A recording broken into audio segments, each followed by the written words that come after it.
Hey folks, here's your Unit 5 overview. So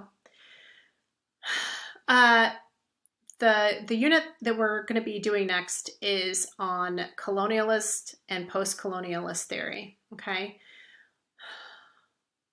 Post-colonialism in terms of theory and decolonial theory are really very similar.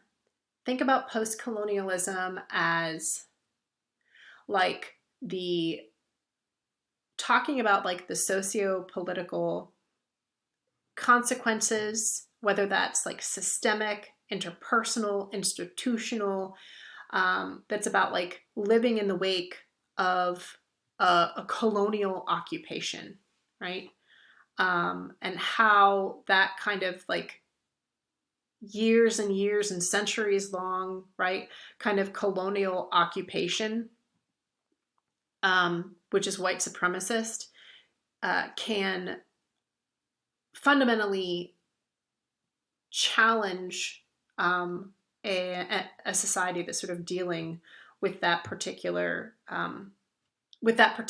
sort of version of colonialism, right? And the reason why I'm saying that particular version of colonialism, and this is really important, the characters in this upcoming podcast, there are three main characters. One is from Japan, one is from Mexico, one is from Haiti, right? And they are all young adults who become inhabited or not possessed, because that sounds basically they become a vessel for one of the old gods, right? And so anyway, that's what I mean when I'm talking about versions, because we're not just talking about one particular. Colonialism is going to look very different depending on what culture that colonialism is manifesting in, right? How resistance is happening, and also like who was doing the occupation, the histories there. You feel me, right? So there's that.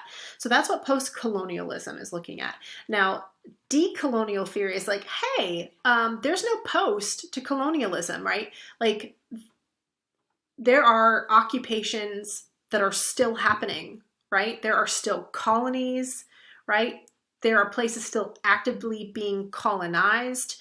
And a lot, but not all, of decolonial theory is kind of looking at indigenous resistances to living, and resisting on occupied land, right? Like this is our place.